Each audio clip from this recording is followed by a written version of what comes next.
The two scripture readings are first from Exodus chapter 1, verses 8 through 14. Now, a new king arose over Egypt, who did not know Joseph. He said to his people, "Look, the Israelite people are more numerous and more powerful than we. Come, let us deal shrewdly with them, for they will increase, and in the event of war, join our enemies and fight against us and escape from the land." Therefore they set taskmasters over them to oppress them with forced labor. They built supply cities, Pithom and Ramesses for Pharaoh. But the more they were oppressed, the more they multiplied and spread. And so the Egyptians came to dread the Israelites. The Egyptians became ruthless in imposing tasks on the Israelites. It made their lives bitter with hard service in mortar and brick, and in every kind of field labor. They were ruthless in all the tasks they had imposed upon them. The second reading comes from Deuteronomy chapter 5, verses 12 to 15. Observe the Sabbath day and keep it holy, as the Lord your God has commanded you. 6 days you shall labor and do all your work, but the seventh day is a Sabbath to the Lord your God. You shall not do any work, you or your son or your daughter, or your male or female slave, or your ox or your donkey, or any of your livestock, or the resident alien in your towns, so that your male and female slave may rest as well as you. Remember that you were a slave in the land of Egypt. The Lord your God brought you out from there with a mighty hand and an outstretched arm. Therefore the Lord your God commanded you to keep the Sabbath day. This is the word of the Lord. Thanks be to God.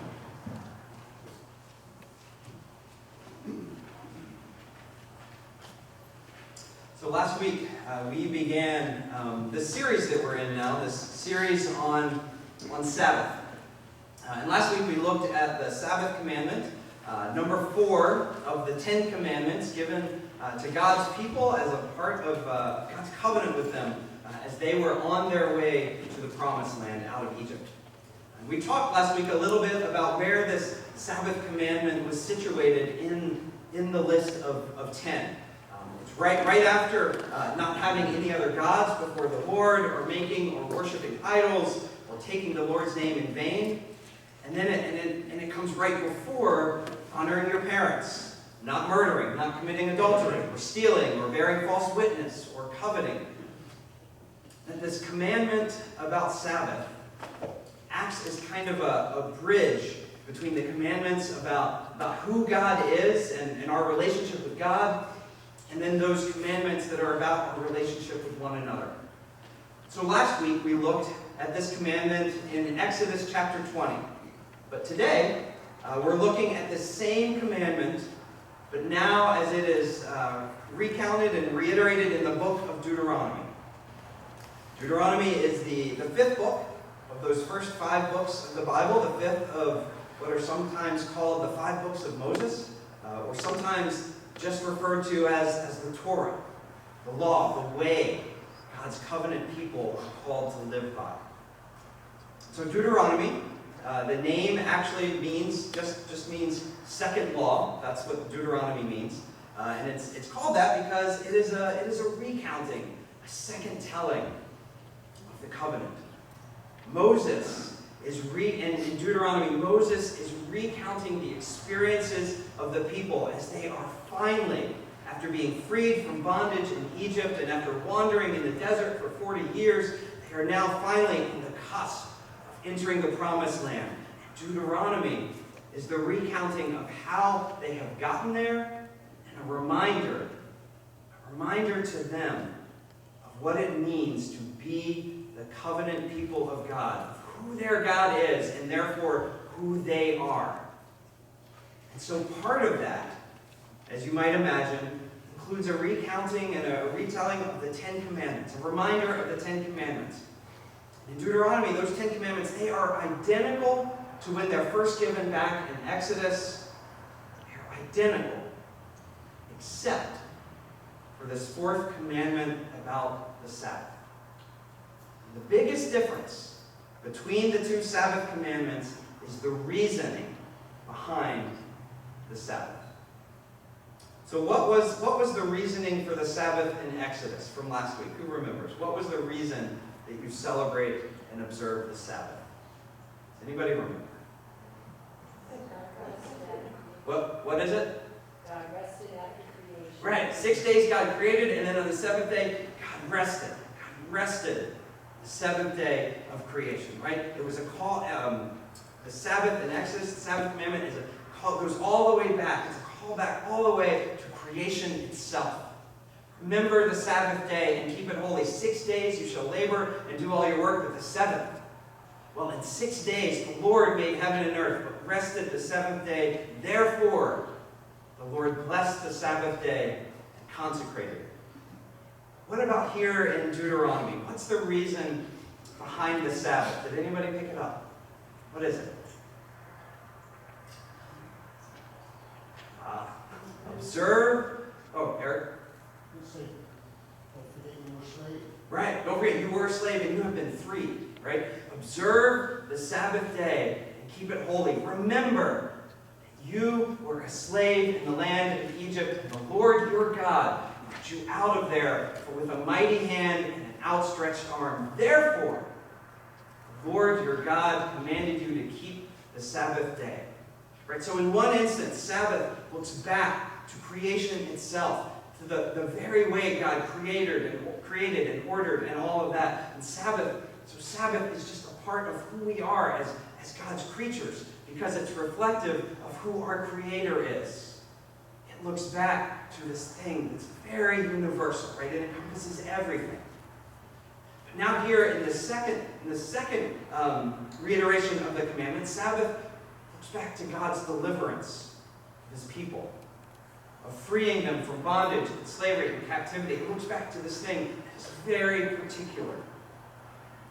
Sabbath is in one instance about God's good creation, and in another, it's about what God has done and what God does when His creation gets bent and made captive to sin and its effects. It's not just about what God did, it's also about what God does.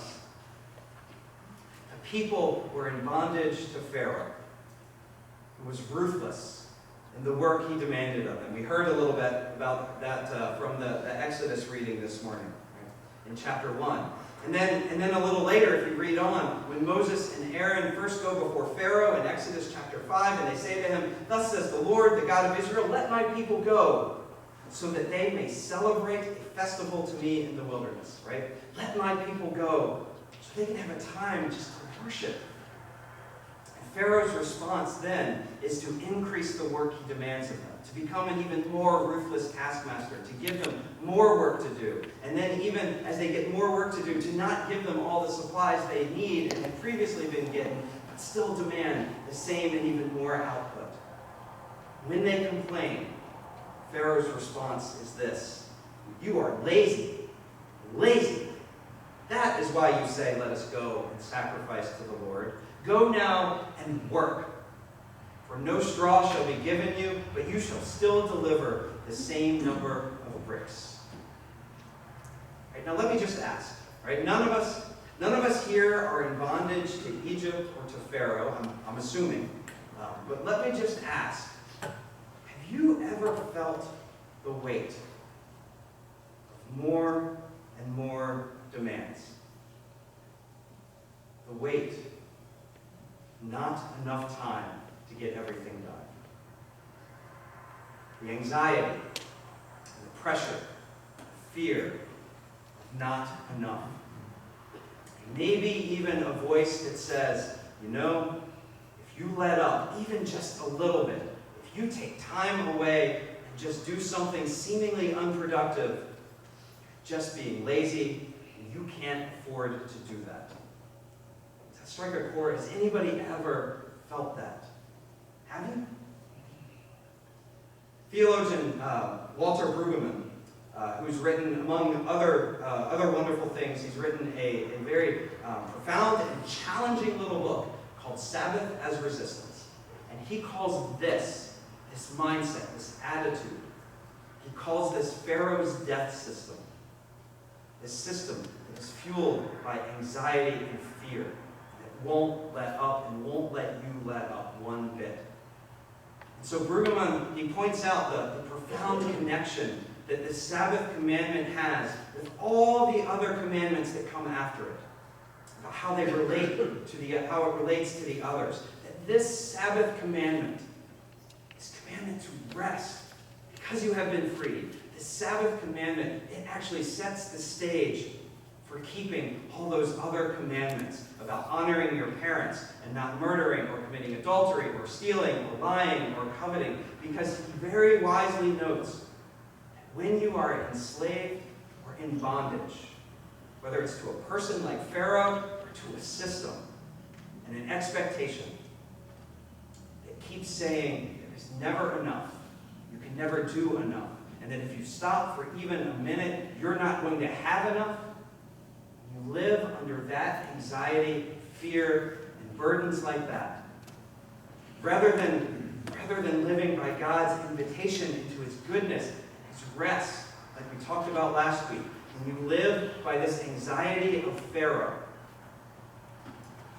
then you are bound to at some point dishonor your parents and anyone who might at some point seem to you not productive enough. You are bound. He wrote back, when he wrote this about 5 or so years ago, you are bound to engage in killing, whether metaphorically or literally, because others are a threat. So let me just pause here. Because if we don't see the connection here after last week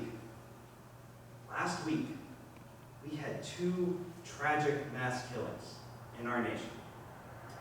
One down in Texas, down near the border with Mexico, is connected to a fear, in the words of the shooter, to a fear he had. He drove specifically to that location because of because of who he knew would be there, a fear of an invasion of migrants, specifically of migrants who are not white.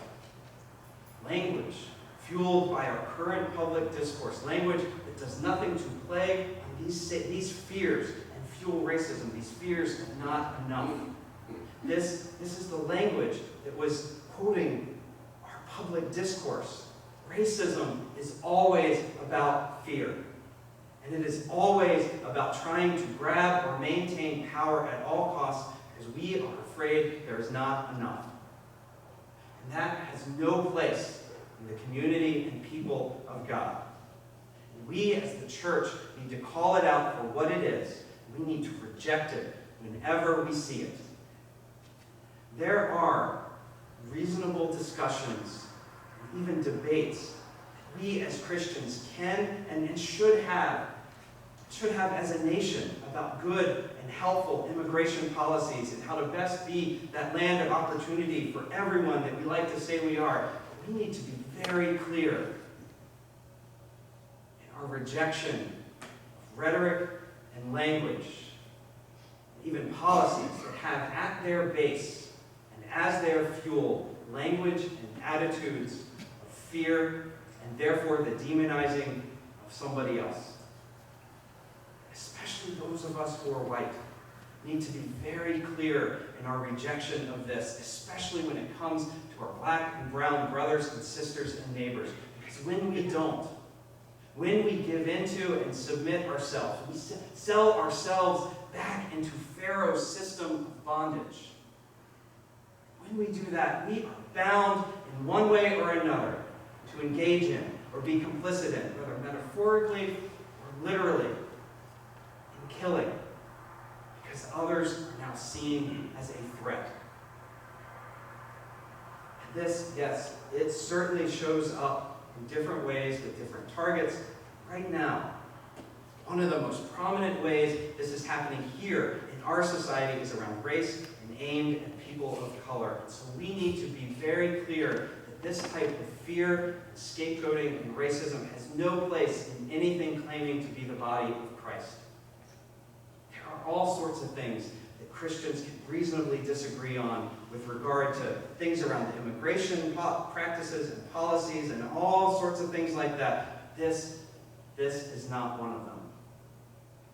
Those who live by or submit to Pharaoh's system are bound to engage in violence because others are now seen as a threat.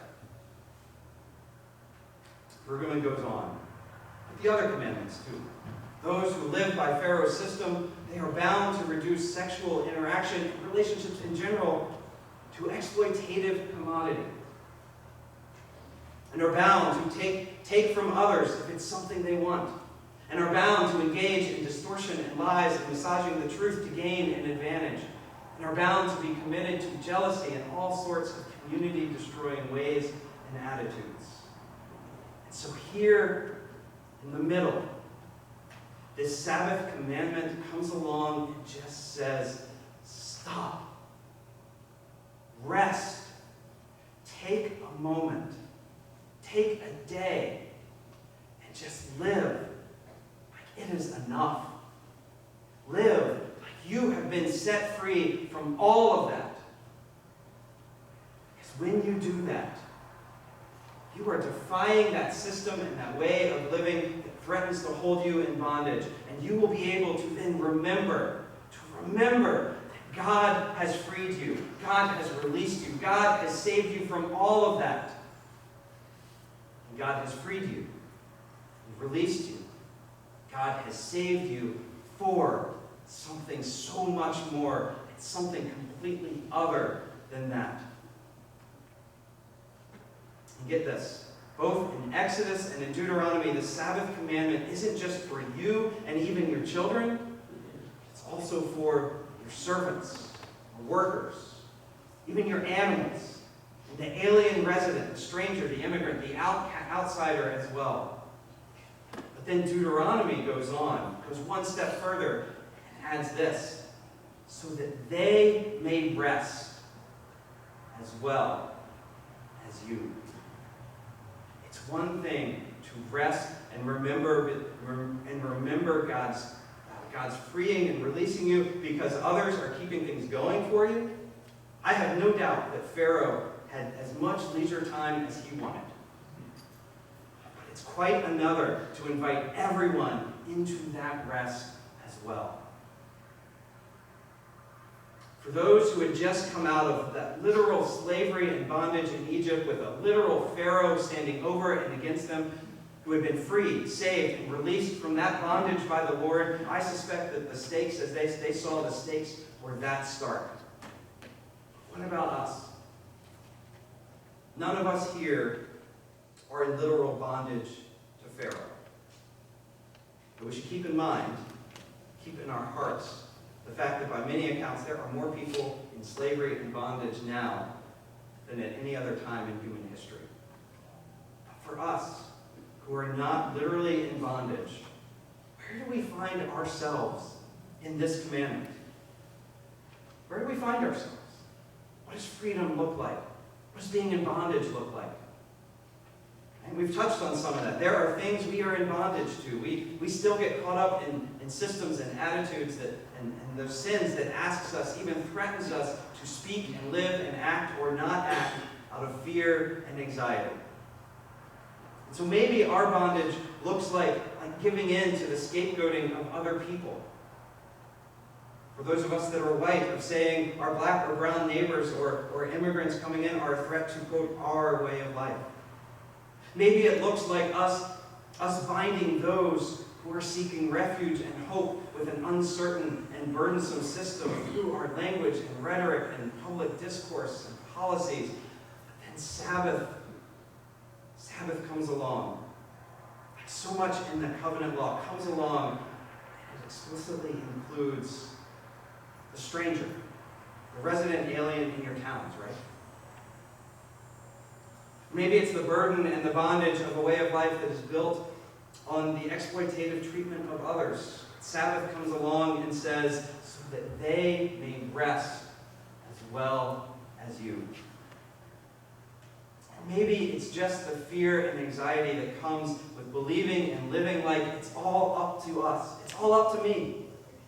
Whether in our work, our job, or our family, or even here in the church, the burden and the bondage of believing that we can't trust God to be God. So even the idea now with Sabbath of putting this burden to rest and just saying, it is enough. You see how Sabbath and rest about being set free. I don't know specifically what it looks like for you. It can look like so many things. But in the midst of Pharaoh's system of fear and anxiety and the resulting coercion and bondage that it brought, Sabbath rest is the breaking of that coercion. Because on Sabbath, you are commanded to live and to know. Again, to quote Brueggemann, because I can't say it any better. On Sabbath, you do not have to do more. You do not have to sell more. You do not have to control more. You do not have to know more. You do not have to have your kids in ballet or soccer or SAT prep courses. You do not have to be younger or more beautiful or handsome. You do not have to be better than anyone else. Because this one day comes in and breaks the pattern of coercion, and all are like you. Equal. Equal worth, equal value, equal access, equal rest. Why? Because the Lord your God, the Sabbath commandment says. We say that again. Because the Lord who is your God is not Pharaoh. Your God is not your work. Your God is not your bank account. He is not your productivity. Your God is not the successes and failures of your children. Your God is not your strength or your determination. Your God is not the successes or failures of your marriage. Your God is not your political affiliation or your social circles or your economic status. Your God is not your fears or anxiety. Your God is the Lord. So remember, Sabbath says, the Lord your God has brought you out from there with a mighty hand and an outstretched arm. It is He, and not any of those other things. It is He that saves you. It is He that redeems you. It is He that restores you. It is He that frees you. It is He that releases you from Pharaoh. It is the Lord that saves, redeems, restores, frees, and releases you from all of that and for and into His rest. So don't you dare, Sabbath says, don't you dare begin to live in that kind of bondage again. Don't you dare trade one ruthless taskmaster for another. Don't you dare live, act, or speak as if God's salvation and redemption is not true. Don't you dare make others live like it is not true either. Back in Exodus, the Sabbath commandment starts with a command to remember. Remember who God the Creator is. And so then, therefore, in remembering, observe, keep the Sabbath.